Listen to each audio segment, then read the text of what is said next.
Baik anakku. Lalu aku tanya, kemana engkau akan pergi? Engkau juga menjawab, aku tidak tahu, Bante. Mengapa engkau menjawab begitu? Pesakara itu, gadis itu mengatakan, saya mengerti, Bante. Bante bertanya, kemana engkau akan pergi setelah kematian ini? Oleh karena itu aku menjawab, aku tidak tahu, Bante. Kemana aku akan pergi setelah kematian ini? Tetapi waktu saya tanya anakku, mengapa engkau menjawab begitu? Apakah engkau tidak tahu? Engkau justru menjawab, justru itulah, Bante, yang aku tahu. Apa artinya? Pesakara itu mengatakan, saya mengerti. Bante bertanya, anakku, apakah engkau tidak tahu bahwa kehidupan ini akan berakhir dengan kematian? Apakah engkau tidak tahu bahwa mati itu pasti? Justru itulah yang aku paling tahu, bahwa hidup ini pasti berakhir dengan kematian. Itu yang paling aku tahu. Dari mana aku datang sebelum menjadi Panyawaro, aku tidak tahu. Kemana aku pergi setelah kematian, aku tidak tahu. Apakah engkau tidak tahu bahwa hidup ini akan berakhir dengan kematian?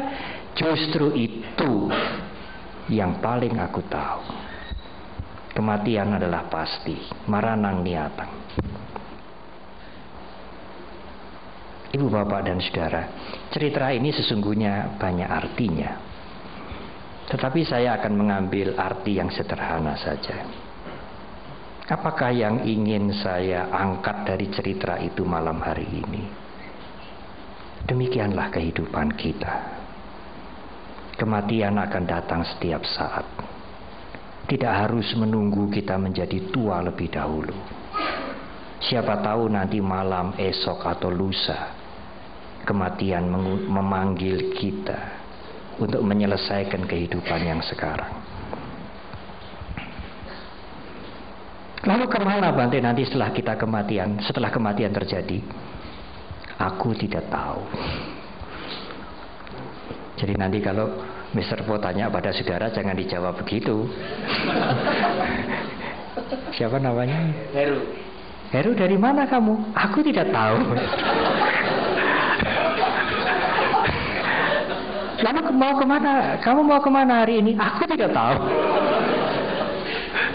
Apakah kamu tidak tahu? Itulah yang aku tahu.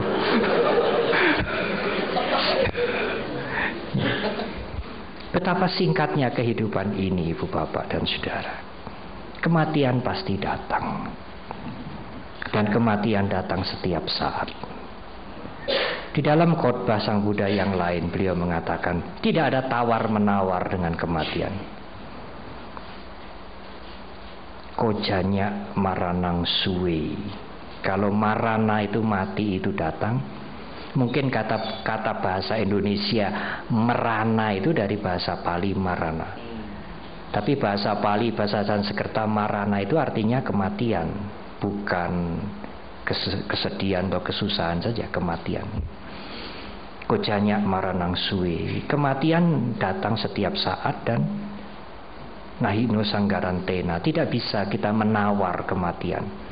Nanti dulu, cita-cita belum tercapai, anak-anak belum, apa itu, orang Jawa mengatakan mentas, ya. Anak-anak belum dewasa, belum menikah. Nanti kalau anak-anak sudah menikah, nanti dulu saya ingin lihat cucu yang lahir. Tidak bisa ditawar. Kematian datang setiap saat. Dan kematian itu adalah yang pasti. Pasti akan datang dalam kehidupan ini. Tetapi kan kita dilahirkan kembali, Bante. Iya. Kematian bukan akhir dari proses kehidupan. Tetapi di mana kita dilahirkan kembali belum tentu. Kita akan dilahirkan kembali sebagai makhluk manusia.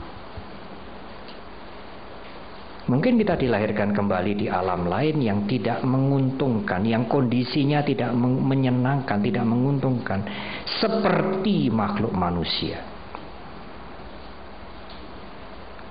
Kalau kepercayaan lain mengatakan manusia itu kan gak berarti toh, seperti debu kecil.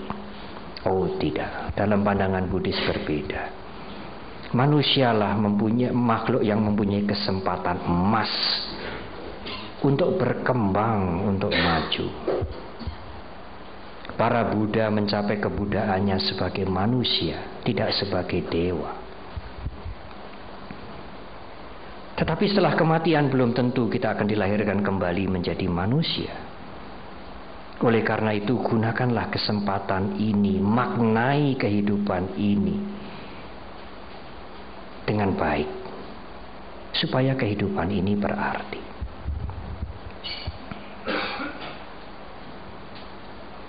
Tetapi bagaimana Bante memberikan makna, memberikan manfaat supaya kehidupan ini berarti? Sebetulnya jawabnya tidak sulit, ya. Hanya tidak cukup dengan wacana, ya.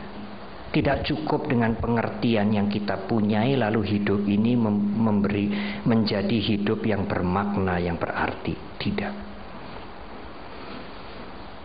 Kalau saudara mengharapkan kehidupan saudara itu berarti, bermakna, jangan self-center. Apa artinya self-center?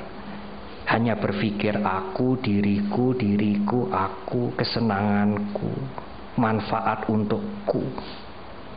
Self-center, egosentris, aku sentris. Pada saat saudara memulai dengan aku, tidak banyak manfaat kehidupan saudara pada kehidupan yang sekarang ini. Semakin Anda memikirkan diri Anda, semakin hidup Anda tidak bermanfaat. Tetapi Bante, kalau kita peduli dengan diri kita, kita memikirkan diri kita, kita mengurus diri kita, semakin kita peduli, semakin kita memikirkan, mengurus diri kita, kan diri kita semakin bagus, semakin bahagia. Iya, logikanya begitu. Tetapi kenyataannya akan terbalik. Semakin Anda memikirkan diri Anda, semakin Anda tidak ada artinya bagi yang lain. Semakin Anda memikirkan diri Anda, semakin Anda tidak bahagia. Karena Anda hanya menuntut, mengharap, menuntut untuk diri Anda. Dan hawa nafsu tidak pernah mengenal puas. Apapun yang datang pada kita. Saya sering mencontohkan orang yang lagi dimabuk cinta. Dia tidak self-center. Dia hanya memikirkan untuk pasangannya. Kalau sang pria, dia hanya memikirkan sang wanita. Bahasa gaulnya, dia hanya mikirkan ceweknya, ya, bahasa gaulnya begitu. Apa ya yang saya bisa lakukan pada dia, apa yang saya bisa berikan pada dia supaya pasangan saya itu senang, bahagia. Yang buruk-buruk saya simpan. Dia hanya selalu berpikir untuk dia, bukan untukku. Demikian juga sang wanita, dia selalu berpikir untuk pacarnya itu, apa yang bisa saya berikan, saya lakukan untuk pasangan saya supaya pasangan saya itu senang, gembira, bahagia. Yang buruk-buruk saya simpan. Dan kalau dia bisa melakukan itu, pasangannya menerima, oh dia bahagia. Tetapi nanti kalau sudah peresmian, sudah punya anak 1 atau 2, menjadi terbalik. Sekarang bukan sang suami memikirkan apa yang bisa saya berikan untuk membahagiakan istri saya, tetapi terbalik. Mengapa istri saya tidak mengerti saya? Saya kan suami, ayah, engkau istri, engkau harus mengerti aku toh. Engkau harus menyenangkan aku toh, aku ini suamimu. Kok lain dulu, lain sekarang? Pada saat dia mulai menuntut, dia akan merasakan hidup ini tidak menyenangkan. Apalagi yang dituntut tidak bisa memberikan perhatian, tidak bisa membahagiakan dia sangat kecewa. Demikian juga sama saja dengan pada sang ibu, sang istri. Dia juga menuntut pada suaminya dan juga pada anak-anaknya. Aku ini ibumu, aku ini istrimu. Engkau harus mengerti aku toh. Engkau harus bisa membahagiakan aku toh. Istrimu ini toh, ibumu ini toh. Sebetulnya tidak masuk akal, ibu bapak. Satu orang menuntut suaminya, anak-anaknya, pegawainya, stafnya untuk berkorban membahagiakan dia. Banyak orang harus berkorban untuk satu orang. Tidak masuk akal. Sang suami menuntut istrinya, anak-anaknya, koleganya, stafnya, pekerjanya untuk berkorban membahagiakan dia. Banyak orang harus berkorban untuk satu orang. Tidak masuk akal. Hidup seperti ini akan membawa kekecewaan dan menjadi hidup yang tidak bermanfaat. Mengapa tidak dibalik? Mengapa tidak dibalik? Bukan menuntut banyak orang untuk satu orang, tetapi mengapa tidak berpikir terbalik? Apa yang satu orang ini bisa lakukan untuk banyak orang? Kan bahagia, ibu bapak. Sang suami selalu berpikir, bagaimana ya cara saya membahagiakan istri saya, anak-anak saya, keluarga saya.